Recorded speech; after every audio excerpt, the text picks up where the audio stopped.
welcome back to Pauline's Pop Culture Corner. I'm Pauline, and it's holiday season 2021. I know for me, and a lot of you out there, that Christmas is not just about the Christmas that's happening right now, but also remembering Christmases past, Christmases of our childhood. And a lot of what brings back great memories for me are the awesome Christmas movies that I've watched over the years that are so special to me that they've become indispensable part of my Christmas tradition. The holiday season for most of us is a time to spend quality time with our friends and family, celebrating the end of this year and ringing in hopefully a better new year to come, which after the last couple of years, let's face it, we kind of need. Even though we have at our house just about every streaming service that's available, we also have collected our favorite Christmas movies as DVDs or Blu-rays, and we keep them separate from our regular collection and put them with the Christmas decorations that we bring out every year. Because it's great to be able to just kind of thumb through them and see which ones that we actually want to watch. What are we in the mood for? Just to let you know, there are going to be some spoilers for these movies, but the movies that I picked are pretty well known, so likely you've already seen them. If you like this video and want to help out my channel, make sure you go down, you hit like, and subscribe to the channel and ring the bell so that you can get notified. Also, don't forget to leave a comment about your favorite holiday movies and traditions. I also have an Instagram page at Pauline's Pop Culture Corner, and I'd love to see you over there. This first movie is one of my favorite movies, not just Christmas movies. A Christmas Story is a movie that speaks to the hopes of every kid to get that one perfect Christmas present. The movie was released in 1983, and unfortunately at the time it was seen as a box office flop because it didn't really do that well. But since then it's become a Christmas cult classic. The movie was adapted from Gene Shepherd's story In God We Trust, All Others Pay Cash, and he also narrates the movie as a grown-up Ralphie. A Christmas Story was directed by Bob Clark. He had previously directed Black Christmas, which was his other holiday movie, a few years before. A Christmas Story starred Peter Billingsley as Ralphie, the boy wishing for the perfect gift for Christmas, Melinda Dillon as his mother, Darren McGavin as the old man, and Ian Petrella as little brother Randy. The movie was set in the U.S. Midwest in the 1940s and is chock full of old Americana and nostalgia for a bygone time. In the film, Ralphie is longing for a Red Ryder carbine-action 200-shot air rifle with a compass in the stock and this thing which tells time. And if you've seen the movie, you know why you have to say exactly like that. At every turn, it seems that he's being thwarted in his quest to get this air rifle by both his mother and his teacher, Miss Shields. And they're both saying, "You'll shoot your eye out." As Ralphie schemes to somehow get his perfect gift, he and his friends Flick and Schwartz also have to deal with the neighborhood bullies Scut Farkas and Grover Dill, the toughest kids in the 4th grade. In his quest for the air rifle, Ralphie finally hits on the one person that he thinks will be able to help him out in this situation: Santa. After standing in a huge long line, it's finally his turn with Santa, and he freezes up. He finally agrees to a football by just kind of soundlessly nodding his head before he realizes what he's doing. He's giving up his one chance, his one shot to ask Santa for this air rifle. So he scrambles back up the slide that he was sliding down, and he asks Santa for the rifle. Santa looks at him and says, "You'll shoot your eye out, kid. Ho, ho, ho," and taps him on the forehead with his boot, sending him back down the slide. At this point, Ralphie loses hope and just kind of resigns himself to not getting his perfect gift. Christmas morning shows the tree stacked with gifts, and after all of the gifts are open and Ralphie is napping, Ralphie's old man sees one more gift behind the desk. Ralphie gets his air rifle after all. The old man came through in the end, and Ralphie rushes outside to try it out. But he puts the little target against a metal sign, which is not a good idea because it causes the BB to ricochet, and Ralphie nearly does shoot his eye out. In the end, he ends up breaking his glasses, though. The rest of the day passes with some misadventures involving the Bumpus's hounds breaking in and stealing the turkey, and they all end up having to go out for Chinese for Christmas Day dinner. But looking back, they say that that's one of their fondest memories. And I've had situations like that, and I'm sure we all have, where things don't go as planned, but because you're with loved ones and you're able to adapt and overcome in that situation, it ends up being one of your fondest memories down the road, and the funniest. I absolutely love this movie, and I watch it multiple times during the Christmas season. Like I said before, we have it on Blu-ray, but it also is played a lot on TV, especially on TNT or TBS, if you've got those channels. The next movie is actually two movies because I enjoy the sequel so much. I'm talking about Home Alone and Home Alone 2, Lost in New York. Home Alone was released in 1990, and it was directed by Chris Columbus, written by John Hughes. It starred Macaulay Culkin as Kevin, Catherine O'Hara as his mom, Kate, John Hurt as his dad, and Joe Pesci and Daniel Stern as Harry and Marv, the burglars, the Wet Bandits. The cast was great. The story is about the McAllister family from suburban Chicago getting ready to go on a holiday trip to France with their relatives. The night before the trip is just absolute chaos. Kids fighting, adults being loud, a situation where all of the cheese pizza was eaten and Kevin didn't get dinner. And because of that, he ended up throwing a bit of a fit and getting in trouble and being sent to the attic for the night. A storm that night, though, took out the electricity briefly and the alarm clocks and the phone lines. The next morning, the family wakes up late and are rushing off to the airport, accidentally leaving Kevin behind. Kevin actually wakes up thinking that he wished his family away because he was so upset with them the night before. In the meantime, two crooks, Harry and Marv, the Wet Bandits, have been casing the neighborhood, knowing people would be away for Christmas. Marv leaves a calling card of stopping up the kitchen sink whenever they rob a place, and that's how they're known as the Wet Bandit. Harry actually has his eyes on Kevin's house, because to him, that's the jewel of the neighborhood. It's the biggest and probably the most chock full of stuff that they can fit. The night before the family left, he actually posed as a police officer and found out that the family was going away and that they had timers on their lights. The Wet Bandits decided to wait until that night to hit the house, not knowing Kevin was still home. Kevin is pretty much doing what any 8-year-old would do when they're left alone. Jumping on the beds, eating junk, going through his brother's stuff. When night falls, the Wet Bandits show up, but Kevin convinces them that the family is still there. Harry thinks this is weird since the dad told him specifically that they were all going out of the country. And speaking of going out of the country, while on the plane, with the adults in first class and the kids in the back in steerage, Kate, Kevin's mom, finally realizes that they forgot Kevin. It being Christmas time, though, once they land, she has a very tough time trying to get a flight out of France back to Chicago. There's a flight a day or two later, but she doesn't want to wait. She has to wheel and deal to try to find her way back, and she calls the cops to do a welfare check because the phones are still down in their neighborhood. The cop shows up, but Kevin won't answer the door because he's still freaked out about the Wet Bandits. So he just leaves, which shoddy police work, if you ask me. Speaking of the Wet Bandits, they realize that Kevin is all alone and the house should be easy pickings. Kevin realizes he needs to defend his home and comes up with a ton of booby traps to torture them. I can't go through all of them here, but let's just say that there are other videos on YouTube with actual doctors, like Dr. Mike, that go through all the injuries and show how devastating these traps actually are, and that the Wet Bandits probably wouldn't have survived. Kevin was hardcore. Eventually, Kevin runs into a neighbor's house and is able to call the cops as the phones were finally fixed. He's confronted by the bandits, but his elderly neighbor that he befriended came and saved him. The cops showed up and they arrested the bandits, and because of Marv's calling card with flooding the houses, they know which houses they hit. Christmas morning, all Kevin wants is his mom back.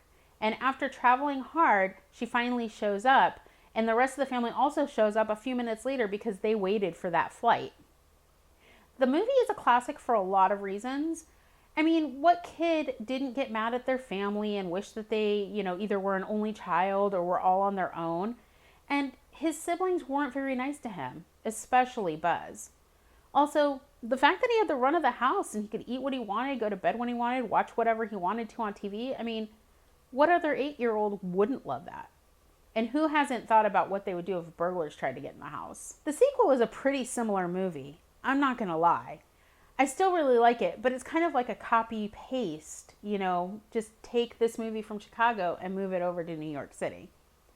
The addition of Tim Curry and Rob Schneider as hotel workers, though, was great. I like both of those actors. This new movie has all of the family going to Florida for Christmas this time. Kevin's not excited as he doesn't think Florida even has Christmas trees.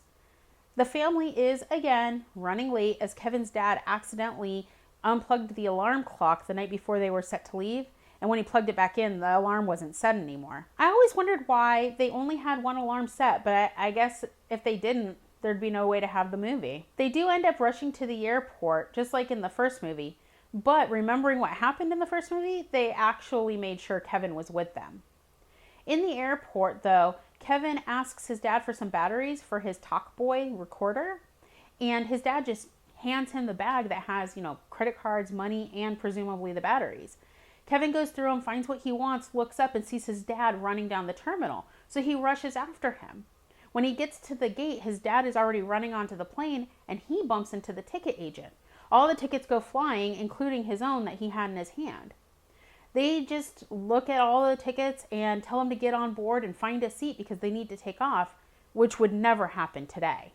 And then presumably they went and grabbed all the tickets and realized that they had an extra one for Florida. So he gets on the airplane, sees who he thinks is his dad ahead of him, but then realizes, well, he got his wish. Instead of going to Florida, he's going to New York City, and they definitely have Christmas trees there. Meanwhile, we find out that the Wet Bandits have escaped from jail and are now in New York City looking to cash in on a local toy store's donation drive for a local kids hospital. They have a plan to stay in the store until after closing and then go ahead and rob the big treasure chest that has all of the cash in it. Kevin finds out about the plan and using his uncle's brownstone that's being renovated comes up with a way to lure the bandits over there and subject them to more booby traps and punishment. There's also a second tier of antagonists with the staff of the Ritz-Carlton Hotel where Kevin has decided to stay. He checked in on his own with his dad's credit card, and they kind of suspect that his dad's not really around. So they're going through all kinds of stuff just to kind of catch Kevin being on his own. It's hilarious. And that actually is what tips off his parents in Florida of where Kevin actually is.